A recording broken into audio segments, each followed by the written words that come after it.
West Coast Cookbook and Speakeasy with Chef Justice Putnam.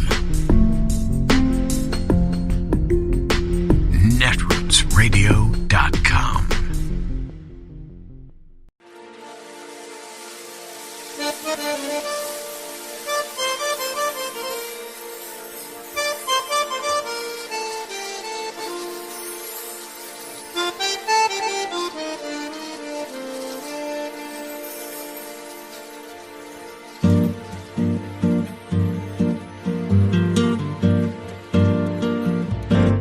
Je voudrais du soleil vert, des dentelles et des théières, des photos de bord de mer, dans mon jardin d'hiver. Je voudrais de la lumière, comme en Nouvelle-Angleterre. Je veux changer d'atmosphère, dans mon jardin d'hiver. Ma fleur sous la pluie de novembre, tes mains qui courent, je n'en peux plus de t'attendre. Les années passent, il est loin, là je tombe. Nul ne peut nous entendre. Je voudrais du Fred Astaire, revoir un latte. The administration will continue to work to secure the release of Paul Whelan. Some Republicans, meanwhile, used Griner's release yesterday as a chance to criticize President Biden and, in some cases, Brittany Griner herself. Think about the exchange here. The merchant of death for a WNBA star who was picked up for marijuana. He left a Marine behind. Think about it. It's not an equal exchange. Let's think about what we did here. We traded a basketball player for a known terrorist, a criminal. I hope Brittany realizes she lives in the greatest country in the world. The price of freedom isn't free. And I sure hope she'll stand for the national anthem now. Our president's so weak, he couldn't get, these two guys for this one terrorist, really. It's shameful. On cable news and on social media throughout the day, a number of Republicans sounded off on the prisoner swap. One Georgia congresswoman called for impeaching President Biden over the exchange. You won't be surprised who that was. While Pennsylvania Congressman Scott Perry referred to Griner as, quote, an American who smuggles drugs. Again, she was arrested with vape cartridges at the airport in Moscow. Former President Trump posted on his social media site that Griner hates America, called her release a stupid and unpatriotic embarrassment for the country, Joe.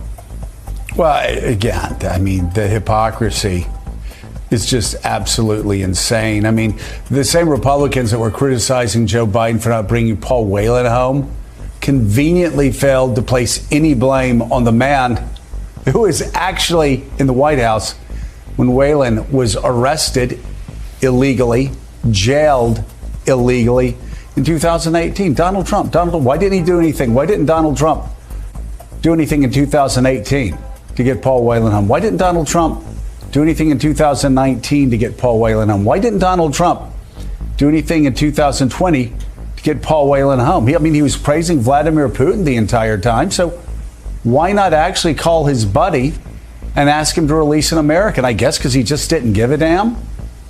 Well, despite celebrating the releases of other Americans imprisoned while he was in office, Donald Trump didn't publicly utter Whelan's name even once as president. This is according to a review of public remarks and tweets that was carried out by The Independent. Trump clearly had the power to negotiate a prisoner swap deal. However, never was this more evident in 2020 when he negotiated with, get this, not with his friend Putin to get Paul Whelan home, who he didn't give a damn about. He didn't give a damn that Putin arrested Whelan and let him rot in jail for 3 years. Instead, no, he was negotiating with the Taliban, and he freed up 5,000 Taliban terrorists. What did he get in exchange? Nothing. He got nothing in exchange. And he wanted to actually invite the Taliban, the people who actually allowed the 9/11 attacks to happen, to be launched from their country. He invited them on September 11th to Camp David. The hypocrisy is extraordinary. Let's bring it right now. Staff writer for The Atlantic, Tom Nichols, Pulitzer Prize-winning columnist of The Washington Post, Eugene Robinson. Tom, come on, my God. When these idiots, and they are total idiots, when these idiots go around talking about Joe Biden being a bad negotiator, they're literally talking like in defense of with Donald Trump, the biggest loser, the worst negotiator we've ever had. He falls in love with dictators in North Korea. He's completely kowtows to Vladimir Putin in Helsinki, and he doesn't even give a damn about Paul Whelan. Lets him rot in jail for 3 years. Well, Biden and Blinken and this administration are working their tails off to try to get him home. And the charge about patriotism especially rings hollow. This is one more American not in a Russian labor camp or penal colony. That alone is a good thing. It doesn't matter if it's Griner or anybody else. If you're an American and seeing an American who got an unjust sentence, and that the president of the United States can get that person out of a Russian penal colony, you say, look, that's a good day. That's a good day for the United States. But the Republican answer to everything, and it's a word I've used about Trump many times, it's childlike. There is a kind of almost childlike inability to simply be mature, to be patriotic, and to say, I have my disagreements with the president, but this is a good day for Americans that another one of our fellow citizens has come home. Now let's get to work on making sure that they all come home. But of course, they're always performing and cavorting and capering for that audience of one down in Florida. Yeah, it's all gesturing, always gesturing. And it's so fascinating. They kept talking about with contempt this basketball player, you know what I call him, Gene? You know what I call her? What? An American. And you know what? Yeah. Mm-hmm. And this is why Republicans lose elections. I keep trying to help my former Republican friends. Mm-hmm. This is why you all keep losing elections, because you're so small and petulant and you're petty, and you don't realize that when somebody comes home, there's a celebration. When Americans return home, there's a celebration. I'm not comparing Brittany Griner to the prodigal son. I do bring up the Bible verse when even the prodigal son comes home, what happens? The father and the family celebrates. Yes. And yet this contempt, Gene. And by the way, hiding behind the American flag. She kneeled. Yeah. She kneeled and she protested injustice as she saw it. And so we should negotiate her return home. And yet these same people, Gene, I haven't heard most of them criticize insurgents, terrorists, mobsters, thugs that use the American flag as a weapon to bludgeon the men in blue, the men and women in blue. Yeah, they say that was legitimate political discourse, which tells you it's like they're getting smaller and smaller, Joe, really, because this is a moment, I think, when just all compassionate, patriotic, right-thinking Americans should celebrate and should say this is a great day. She was facing 9 years in a grim Russian penal colony, and now she's going to get to come home and supported. Very among the happiest people are the relatives of Paul Whelan, who unfortunately didn't get to come home, but they know what Brittany Griner's friends and family have gone through. They have some idea what she was going through, and they're very happy that this deal was made. I wrote a column yesterday about why this was a great deal and a great day, and of course got reaction from the small-minded knee-jerk Republicans, all just sort of parroting the line, bad deal, and without without any thought and without any thought to what it looked like, to how it came across. It's you're right. That's why they keep losing elections, and they're going to keep doing it. Well, and Willie, you look at Kevin McCarthy. It's one thing if they're backbenchers saying stupid things. I was a backbencher once. I said stupid things. It's another thing, though, if you have the guy that's going to be the next Speaker of the House, probably, if he can get 218 votes on the floor, just looking small and petulant and childish. Sometimes Ronald Reagan taught us this. Bill Clinton taught us this. Sometimes you just celebrate when something happens because you're an American. Can you imagine? I can't imagine being in that position or any position where I'm a leader and I'm that angry about an American coming home, especially when I'm sitting back defending a president who never tried to get Paul Whelan home once. Yeah, and this fits neatly for them into their sort of wedge issues for many of these Republicans. Brittany Griner, a WNBA star who refused to stand for the national anthem in the wake of George Floyd's murder. They look at that detail and they go, okay, there it is. Here's our wedge on this issue. So I guess, Reverend Sharpton, we shouldn't be surprised at all. We've seen this all before, but there are, of course, frustrations. There are, of course, disappointments. There's, of course, devastation in the Whelan family and for a lot of Americans that he was not a part of this deal. But Brittany Griner is home, and that is objectively good news, as the administration has said it will continue to work to get Paul Whelan back to the United States. It is Friday, the 9th of December of 2022, and you are in West Coast Cookbook and Speakeasy. I am your chef de cuisine, Justice Putnam. Gunner, the English Bulldog, is our snoozing sous chef, and our daily special is Blue Moon Spirits Fridays, because we are all Nighthawks in the Diner of Life.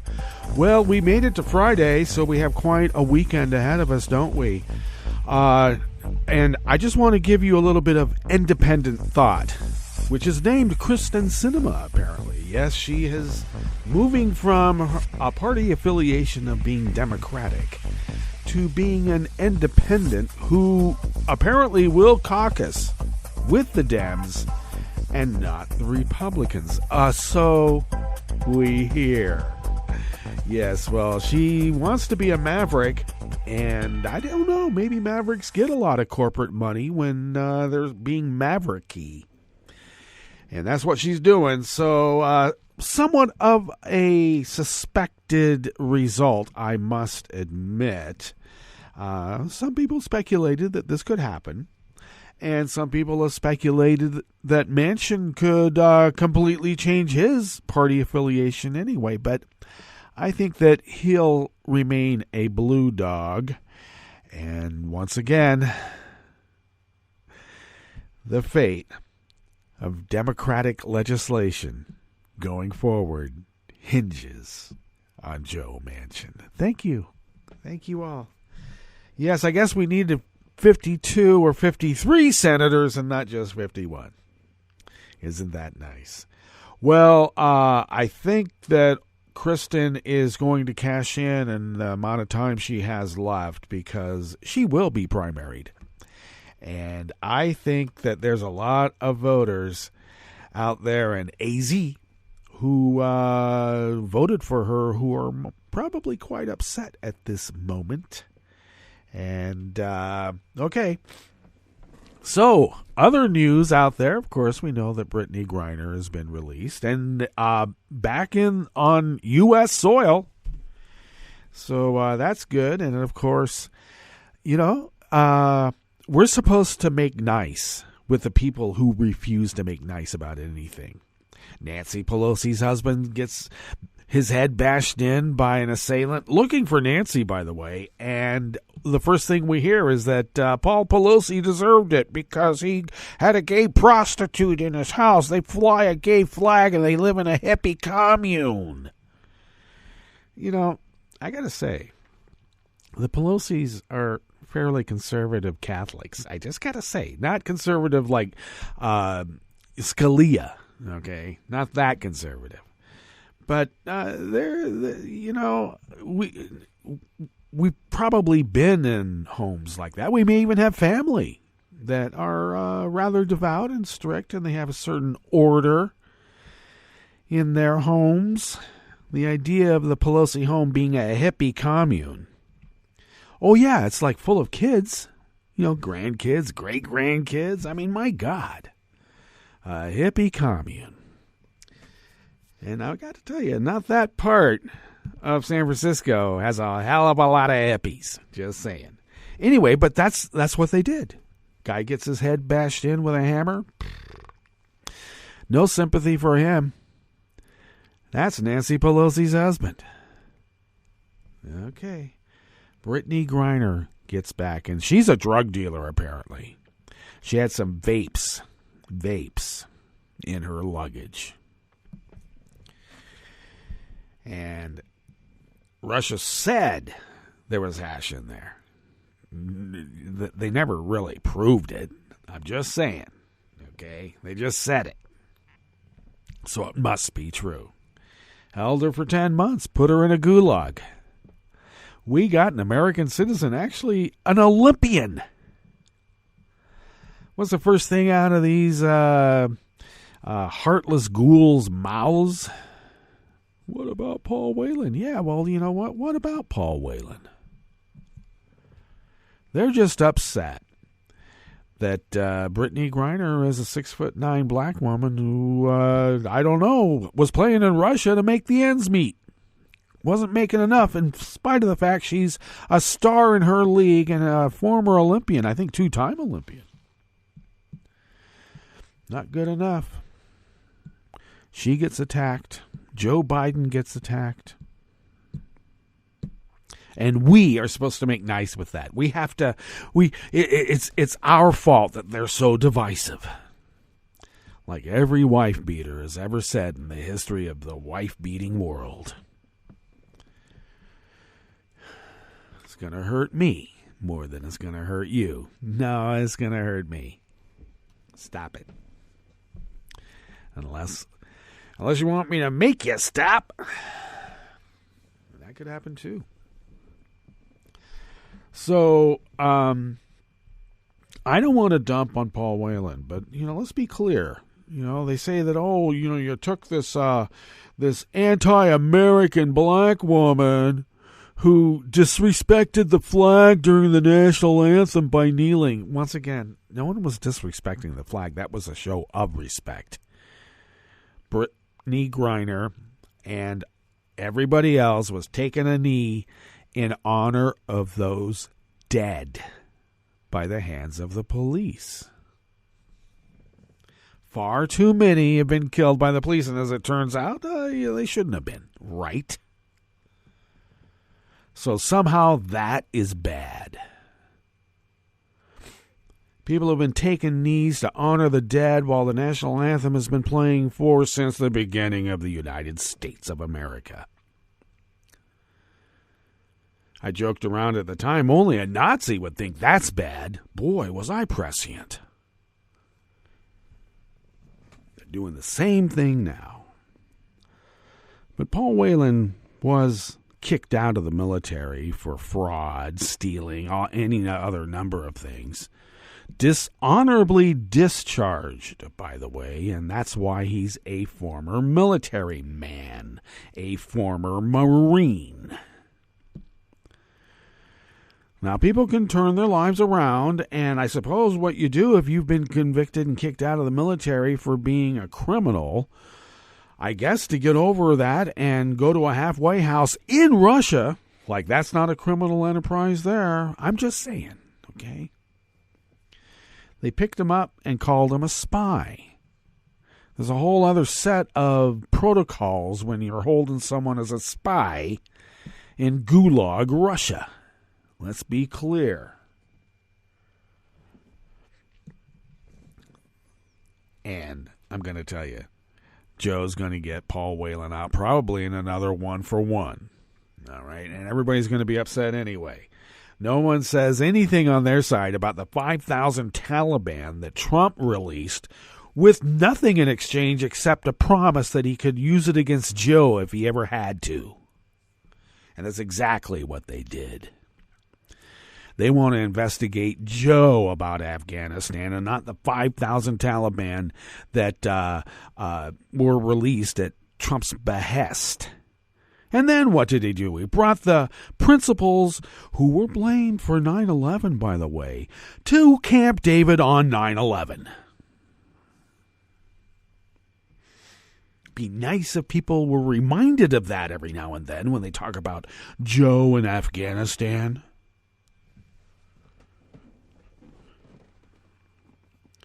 So it's one big gaslighting propaganda machine. And they really think that America is that stupid. Kristen Sinema can change her party affiliation to independent because she's on the dole from big money. I like that, big money.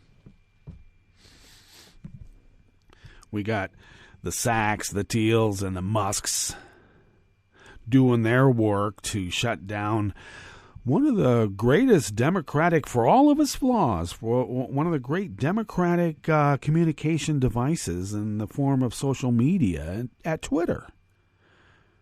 So they're going to dismantle that. I mean, I suppose they can point to Tunisia and say, look what happened when we let that happen.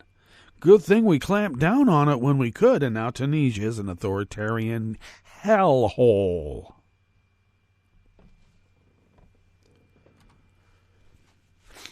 And we're supposed to reach across the aisle, shake hands, make nice. There will be no singing O Tannenbaum, O Silent Night on Christmas Eve with the Nazis this year. No more appeasing them. And it starts individually, too. If we're going to have to put up with all these Jewish synagogues and everything else being attacked, libraries, they're going to have a story time and people might be dressed in drag. We've got to stop that. And they do with guns. We have to put up with that, then I suppose we can make their lives a little miserable and say we are not reaching across the aisle to make nice with Nazis. That's exactly what they are. Marjorie Taylor Greene wants to impeach Joe Biden over getting Brittany Griner released from Russia. Why did she ask for a pardon before she had even 2 full days under her belt as a representative of the United States of America at the House? She was asking for a pardon. Well, I probably would too if I thought I was going to get caught carrying pipe bombs and planting them. Was that in the Secret Service's private text messages that mysteriously disappeared from every phone? Convenient. They really think we're that stupid. And that's only because they got a lot of stupid people on their side that believe that BS. Shoot up Comet Pizza because they're got pedophile stuff going on in the basement there, and there's no basement at Comet Pizza. Even when you prove there isn't a basement there, they still don't believe it. There's got to be a trapdoor in here somewhere where they're keeping the kids. And they believe that BS. John F. Kennedy Jr. being secretly still alive and really the ruler of the free world. Where do they come up with this BS? Well, we know.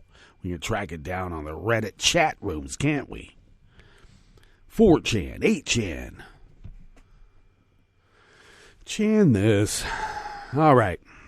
Well, it is Friday.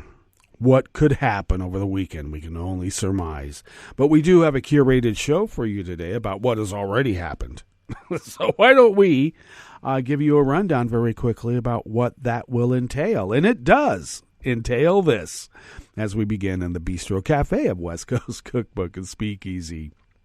The Virginia Supreme Court overruled a Republican judge who booted a progressive prosecutor off a case. Maxwell Frost of Florida, the first member of the Gen Z generation elected to Congress, was denied a D.C. apartment over bad credit. And he's not alone in any of that, by the way. And the Government Accountability Office is urging the Department of Agriculture to include more seafood in school lunch programs. After the break, we move to the chef's table, where a judge ordered a Guatemalan newspaper chief to stand trial amid criticism that his arrest was politically motivated. And after less than a year on the job, the German Soccer League is replacing its first female CEO with 2 men, which makes sense. After all, it does take 2 men to do the job of 1 woman. All that and more on West Coast Cookbook and Speakeasy. Bon appetit.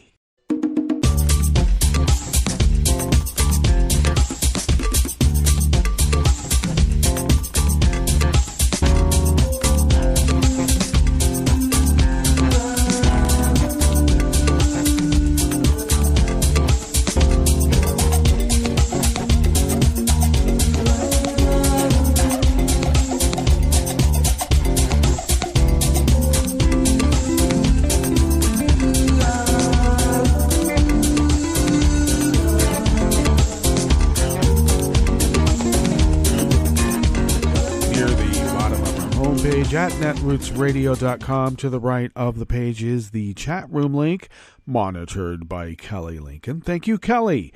To the left of that chat room link, across the page, near the bottom of our homepage at netrootsradio.com, is the link to our Patreon page. And do please become a recurring Patreon of Netroots Radio, because we need the help. We really do. And the bills keep a-rising. And fortunately, we are able to keep paying it because of the generosity of folks like you. And but though the bills keep rising, we probably need a few more folks to help. So if you could send us what you might spend on an espresso type coffee drink once a month, buy us a coffee once a month and send us the money instead. We are able to put that into the kitty and put a big dent on those bills. Because I got to tell you, even though the bulk of what we do comes out of our own wallets, we still wouldn't be able to do any of this without you.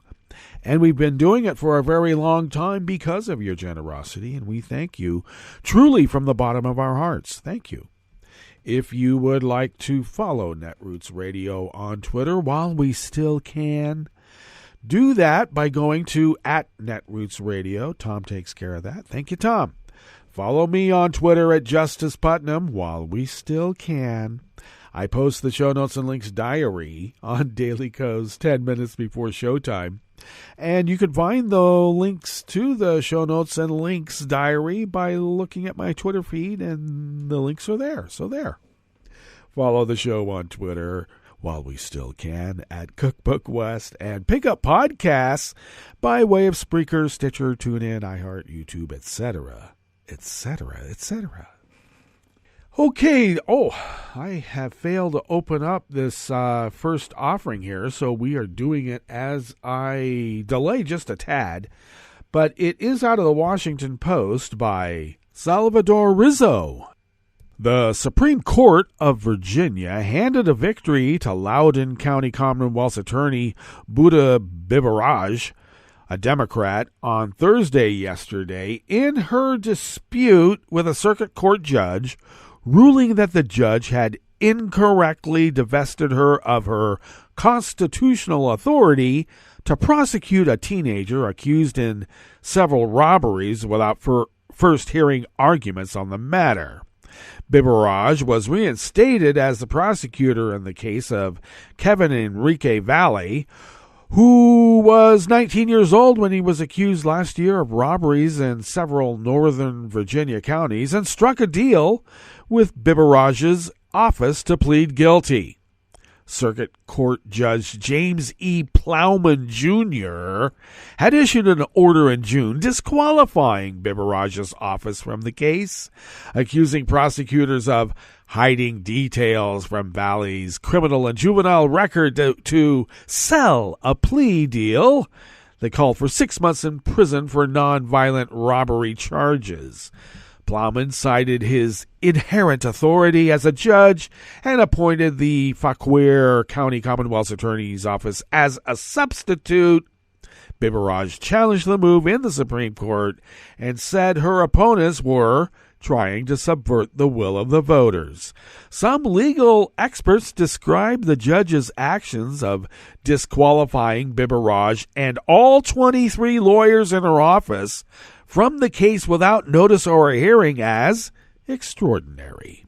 Biberaj told the Washington Post that the Virginia Supreme Court's ruling fully vindicates what we did in that case.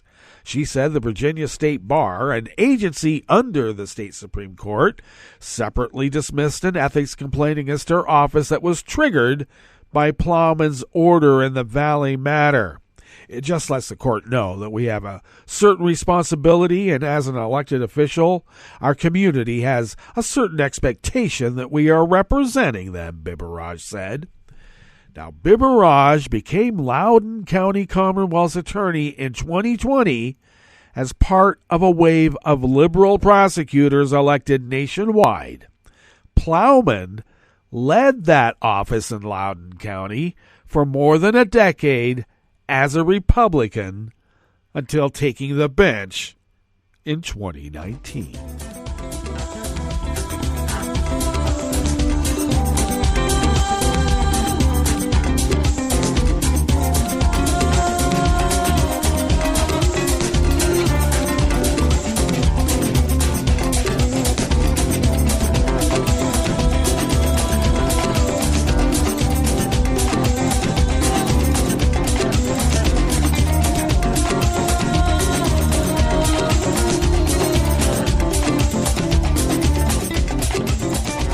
Ozzy Pybara of the Washington Post brings us this next offering here in the Bistro Cafe of West Coast Cookbook and Speakeasy, Blue Moon Spirits Fridays. Representative-elect Maxwell Frost, Democratic member of Florida, the first member of the Gen Z generation elected to Congress, said that a company in Washington rejected his application to rent an apartment because of his bad credit score. Frost declined to identify the building, the size of debt, or credit score, but said the building where his application was rejected was in the Navy Yard neighborhood, which is just over a mile from the U.S. Capitol. I was excited because I had finally found a place that made sense for me that was in my price range, Frost said in an interview. Before applying, he said he disclosed that my credit was bad. I told the guy my whole situation, and he said, apply, you're going to be fine. Frost said he paid a $50 application fee, non-refundable, by the way, and submitted his information. Oh, yeah, go ahead and apply. Give me $50. No worry. After the rejection and the loss of the fee, Frost said he was told there was really nothing I can do. It's just unfortunate. They said you can call and dispute the result, but I said I don't know what I'd be disputing. I have bad credit. I admit it. Frost, age 25, famously drove an Uber to pay his bills while campaigning full-time in his Central Florida district. He has quickly become a potent force within the Democratic Party, hitting the campaign trail in neighboring Georgia this past week to help Senator Warnock win his runoff election on Tuesday. In true Gen Z fashion, Frost first aired his housing woes on social media. Honestly, I just posted it because I was pretty angry about what had happened, he told the Post. His message on Twitter quickly generated thousands of responses, including some from Republican critics that Frost argued were hypocritical, considering former President Donald Trump's multiple bankruptcies.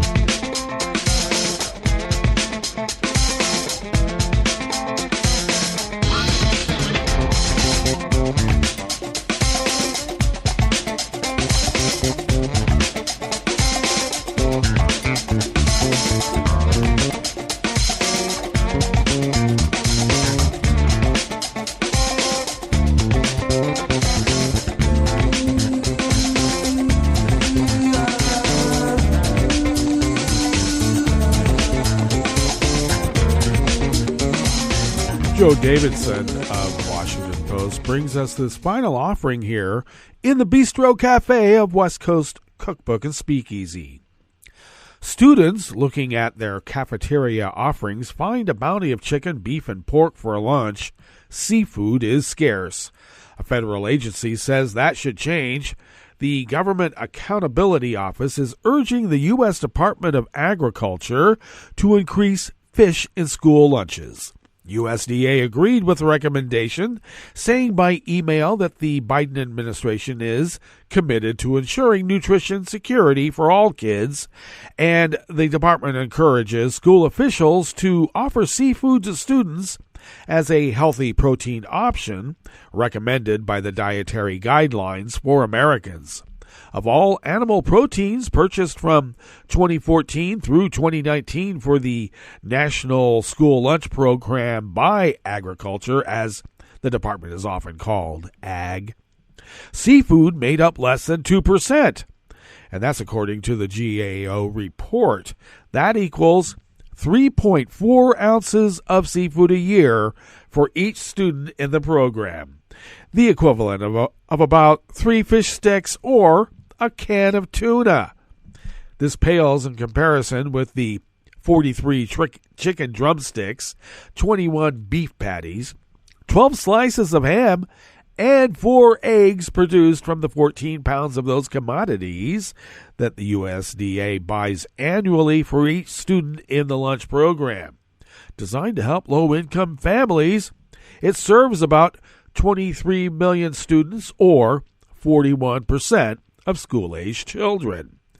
GAO, a congressional watchdog that examines government programs and agencies, wants the department to help schools put more seafood on the students' lunch plates. That's good news to Senator Jack Reed of Rhode Island, who, along with my Senator Jeff Merkley here in Oregon, requested the GAO report. Seafood is a great source of nutrition for children, Reed said in a telephone interview. Good nutrition is important, and making money is too. Fishing is an important part of seaside economies in Rhode Island, Oregon, and elsewhere. More seafood in school lunches is not only healthy, Reed added, but also will help the local economies, particularly fishing economies throughout the country. A December 2020 letter to GAO requesting the report from the 2 Ocean State senators focused on the economic importance, saying the seafood industry is critical. They cited a need for expanded relief for the industry because of the coronavirus pandemic. This market evaporated, and the supply chain for fishermen and seafood processors was decimated, they wrote. USDA has an important role to play in supporting the seafood industry, including fishermen and processors.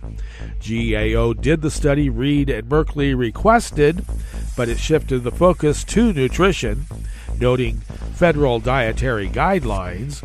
GAO said school-aged children should consume between 4 and 10 ounces of seafood per week.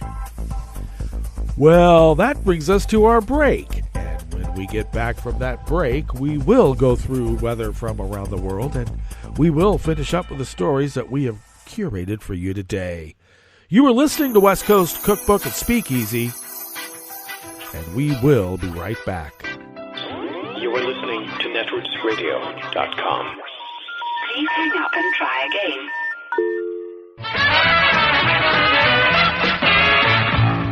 From a point at sea to the circles of your mind, a new force is at work for planetary transformation.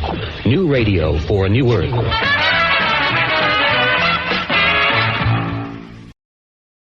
This is Take Two Movie Review. I'm Mike Friend. This week, The Last Supper.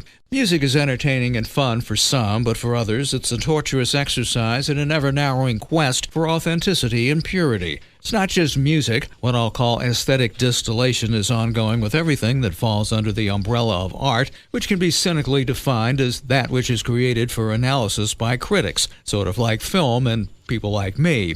In the movie The Menu, we see this play out in the world of food. We first meet our guests at a fine dining spot called the Hawthorne as they board a boat to take them to the island where the restaurant is. They're a non-randomly selected lot of overindulged characters from entertainment, business, law, and journalism, including a food critic and a professional social media sycophant, with one exception. The fun really begins, though, when we meet Chef Julian and his creepy cult-like crew. Think Kim Jong-un's private kitchen, maybe. The movie has courses rather than chapters, with captions like on Netflix's Chef's Table, with introductions by chef which become more dissociative as the evening progresses. As a fly in the pate, however, is the sycophant's guest date Margot, turns out to be a paid escort replacement. Played by Anna Taylor-Joy, she turns out to be the ultimate counterpoise to Chef, who's decided to make the evening payback for how his passion for cooking got perverted into foodie horror. Ralph Fiennes brings off Chef's disintegration with ferocious zeal, and Taylor-Joy's personification of sanity is cinematically perfect. Food can be a metaphor for everything. In The Menu, from director Mark Mylod of Succession, so we know where he's coming from, the connection from cancer capitalism to hollow elitism is laid bare, and Margot gets to send it all up while eating a really good cheeseburger.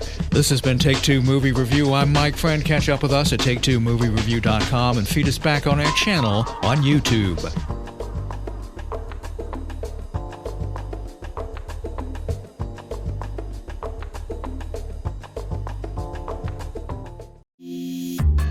This program is presented by the Centers for Disease Control and Prevention. Arthritis is common among veterans. Traumatic and overuse injuries during active duty are risk factors for developing arthritis. Fortunately, there are low-cost or no-cost strategies that can help veterans manage arthritis. Physical activity can reduce pain and improve function. It can also help improve mood and play a role in managing other chronic conditions, such as heart disease, diabetes, and obesity.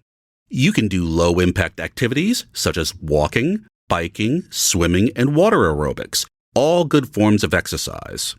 Arthritis-specific classes can help you get started. Information on classes, exercise programs, and tools are available at cdc.gov/arthritis.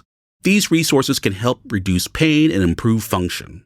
Learning self-management techniques can help all veterans become more active, improve their overall quality of life, and thrive. For the most accurate health information, visit cdc.gov or call 1-800-CDC-INFO. This program is presented by the Centers for Disease Control and Prevention.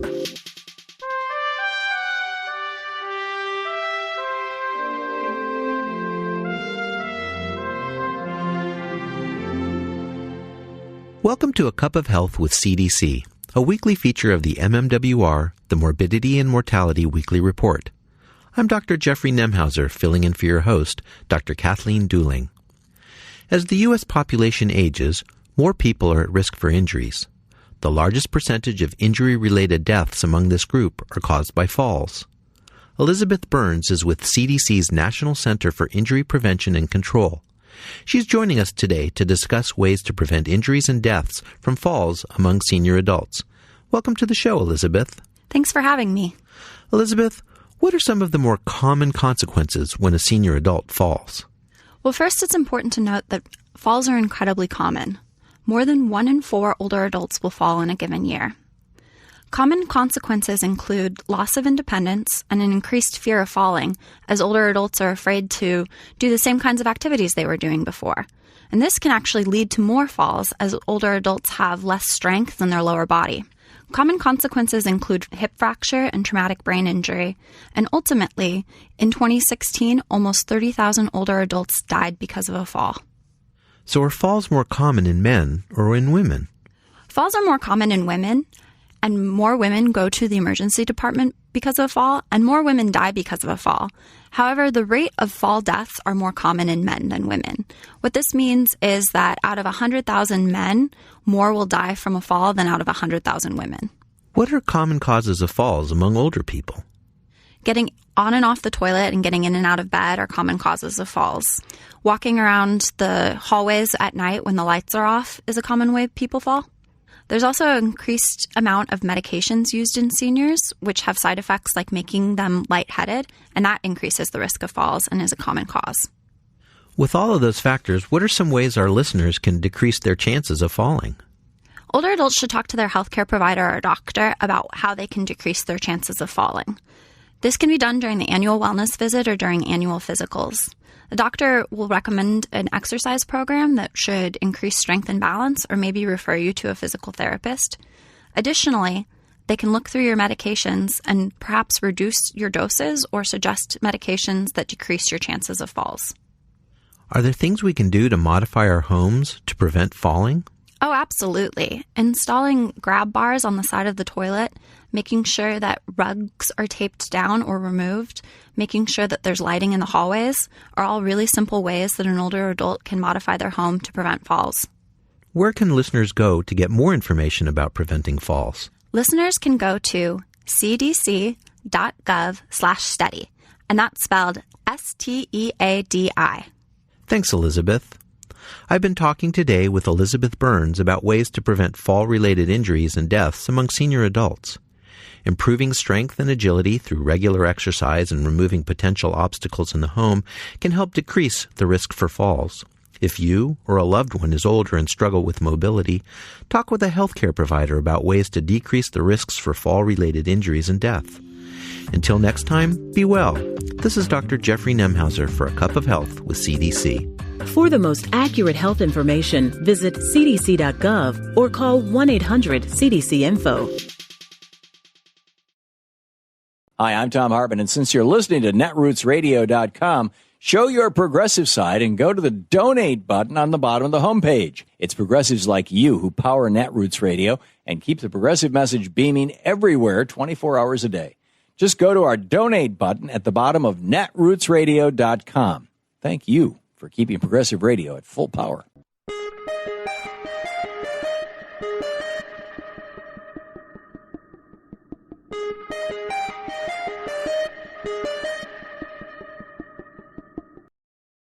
The Second Amendment says, a well-regulated militia being necessary to the security of a free state, the right of the people to keep and bear arms shall not be infringed.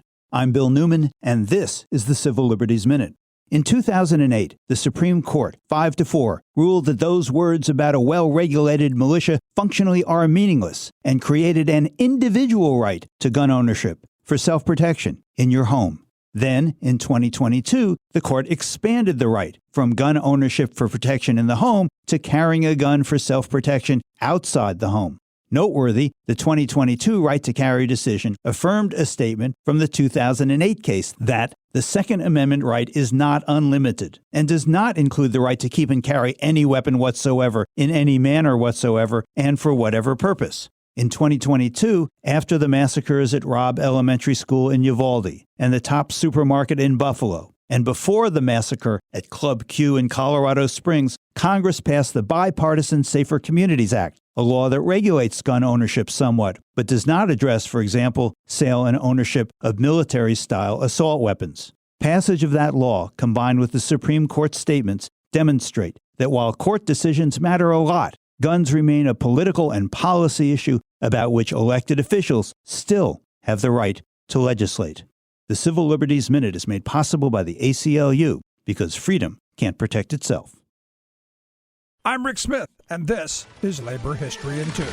On this day in labor history, the year was 1869. That was the day a new union named the Noble and Holy Order of the Knights of Labor was founded. It started in Philadelphia as a secret society of tailors, but soon the Knights expanded to workers in other trades. The Knights' unions were vertically organized. This meant each union included all workers in a given industry, regardless of craft. This was a different philosophy from most unionism of the time, which focused on craft-based organizing. The Knights also accepted workers of all skill levels as well as women. African Americans were also accepted after 1883, although often in segregated locals. The most well-known Knights leader, Terence Powderly, took office in 1879. By 1886, the group had grown to more than 700,000 members.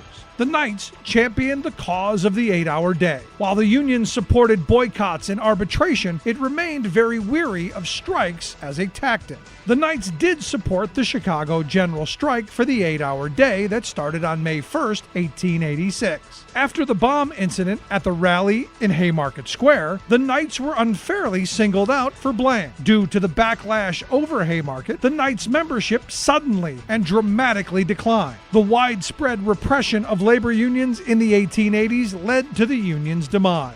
The newly emerging American Federation of Labor replaced the Knights of Labor at the head of the labor union movement. The AFL focused on organizing by craft as opposed to industry. But the Knights of Labor had helped to show that inclusive unionism was possible. Labor must reap what labor does sow. Labor must reap what labor Like what you hear? does Check out sow. more at laborhistoryin2.com.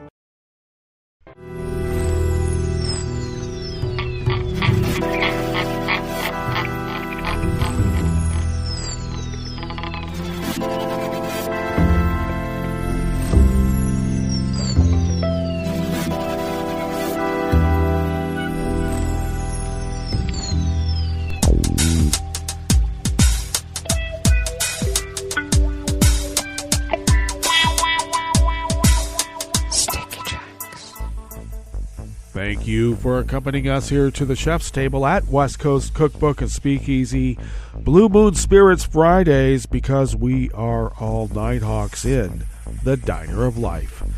We always begin, whether from around the world, along the banks of the Rogue River in the Rogue River Valley of Southern Oregon on the west coast of the continental United States of America, where it is currently 35 degrees Fahrenheit, expecting a high of about 40 or so. We are under a wind advisory and foggy conditions. How can those two be together? Well, we'll have winds later on, but right now we're quite foggy. Cloudy skies with periods of rain this morning and afternoon. Winds out of the southeast at 5 to 10 miles per hour, and the rain should bring with it about a quarter of an inch today. And then this evening, periods of rain with lows around 40 or less. Winds out of the southeast at 5 to 10 miles per hour. And we should be getting about a half an inch overnight. And then rain tomorrow with highs in the mid-40s. Winds light and variable. And it looks like rainfall will be over a quarter inch of rain, with even more on Sunday. So we'll report on that on Monday. Looks like pollen is rated as none right outside the window here in Rogue River. Oh, I do have an update. Looks like we'll have a wintry mix in about an hour. Oh, my. The air quality index for the Rogue River Valley region is in the moderate range at 59 parts per million, and the daytime UV index is low at level 1. Barometric pressure is holding steady at 30.1 inches. Visibility is at 1.5 miles. And relative humidity is at 97%. Weather from around the world is brought to you by a crowd of crowdsourced weather stations that a crowd crowdsources from around the world. London is 36 degrees and clear. Paris is 36 degrees and clear. Rome is 62 with light rain. Kyiv is 32 and cloudy. Kabul is 38 and mostly cloudy. Hong Kong is 62 degrees and fair. Tokyo is 46 and mostly cloudy. Sydney, Australia is 62 and mostly cloudy. San Francisco, California is 44 degrees and partly cloudy. And New York, New York is a brisk 41 degrees Fahrenheit and sunny. And that is weather from around the world, brought to you by a crowd of crowdsourced weather stations that a crowd crowdsources from around the world.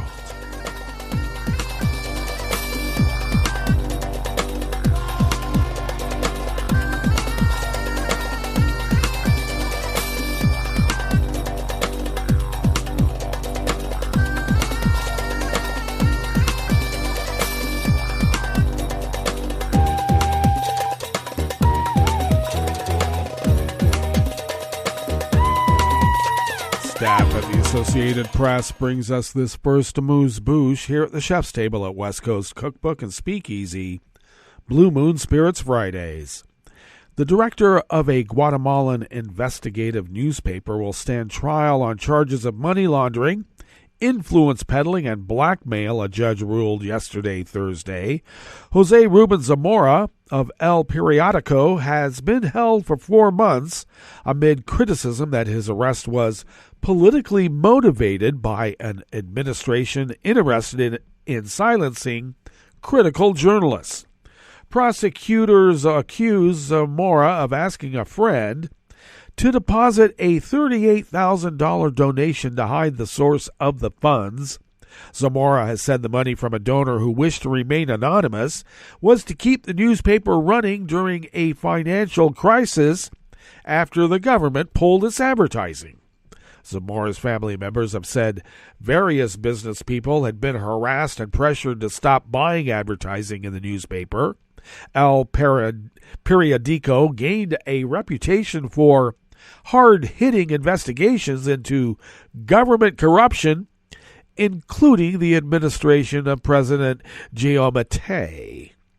El Periodico was forced to stop publishing a printed edition November 30th due to its financial difficulties. Before yesterday's hearing, El Periodico's financial director, Flores Silva, pleaded guilty to money laundering and was sentenced to 6 years in prison, with 3 years commuted for admitting wrongdoing. During a recess, Zamora told reporters, "My best scenario is to get out of prison on January 14th of 2024 when Guatemalan leaves the presidency. I have patience and the truth on my side." The United States and international human rights groups have been critical of the deterioration of judicial independence in Guatemala. More than 30 judges, prosecutors, and other members of the legal system have fled into exile to avoid prosecutions.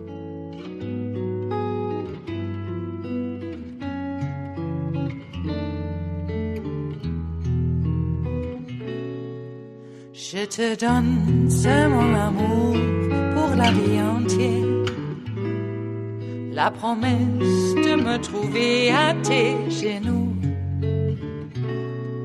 Aussitôt que tu m'appelles, rester toujours fidèle, c'est tout, c'est tout. Je te donne tous mes printemps, mes étés de mer, mes automnes quand les feuilles tombent partout. Si ce n'est pas une bonne affaire, je te donne tous mes hivers. Kieran Fahey of the Associated Press brings us this final amuse-bouche here at the Chef's Table at West Coast Cookbook and Speakeasy. The German Soccer League is replacing its first woman CEO with 2 men. Alex Hellman and Olivier Leckie are to take over with immediate effect from Donata Hopfen, who is leaving her role as the head of Germany's top 2 soccer divisions after less than a year in charge. League Supervisory Board Chairman Hans-Joachim Watzke said on Thursday yesterday that Hellman from Bundesliga club Eintracht Frankfurt and Leckie from league rival Freiburg will take over on an interim basis through June of 2023. Watzke said both men were involved in important negotiations for the league in a 5-member commission with Hopfen and were familiar with issues involving Germany's Federal Cartel Office and potential investors. The league said it reached a mutual agreement with Hopfen on Wednesday to cut short her 3-year contract because of differing ideas about the further strategic direction of the company. Hopfen struggled to impose her vision or resolve long-standing questions on issues such as the league's 50+1 rule, limiting the role of outside investors, marketing at home and abroad, and the sale of media rights. All right, well, that's not really that good of news now, is it? But it does bring us to the end of our broadcast period for the day and the week. But you do know Netroots Radio broadcasts on, and we will meet up here on Monday for River City Hash Mondays. So do stay tuned to Netroots Radio all day and all night and all weekend for all the breaking news as it breaks. And we will meet up here on Monday, right here in West Coast Cookbook and Speakeasy. Bon appetit.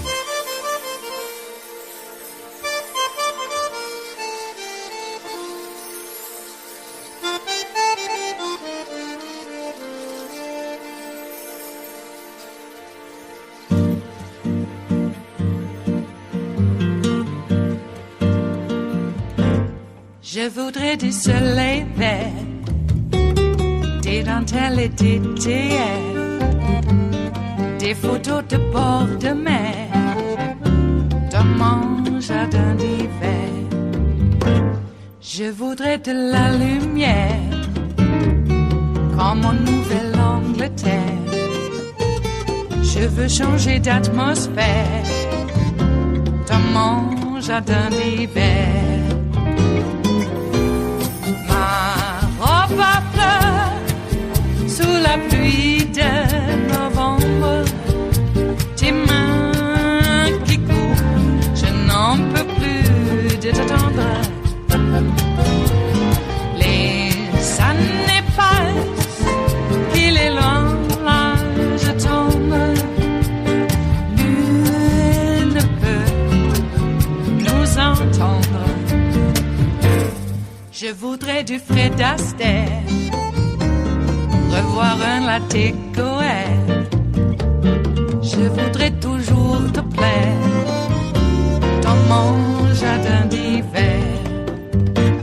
Je veux déjeuner par terre, comme aux langues de golfe clair. T'embrasser les yeux ouverts dans mon jardin d'hiver.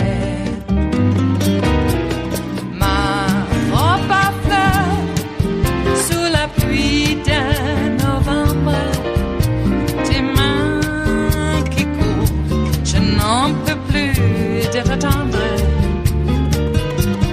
Les années passent, il est loin, là je tombe. Nul ne peut nous entendre. Ba-da-da-dum-di-da-dum. Ba-da-da-dum-di-da-dum. Ba-da-da-dum-di-da-dum. Dans mon jardin d'hiver. Ba-da-da-dum-di-da-dum. Ba-da-da-dum-di-da-dum. Ba-da-da-dum-di-da-dum. Dans mon jardin d'hiver. Dans mon jardin d'hiver. Dans mon jardin d'hiver.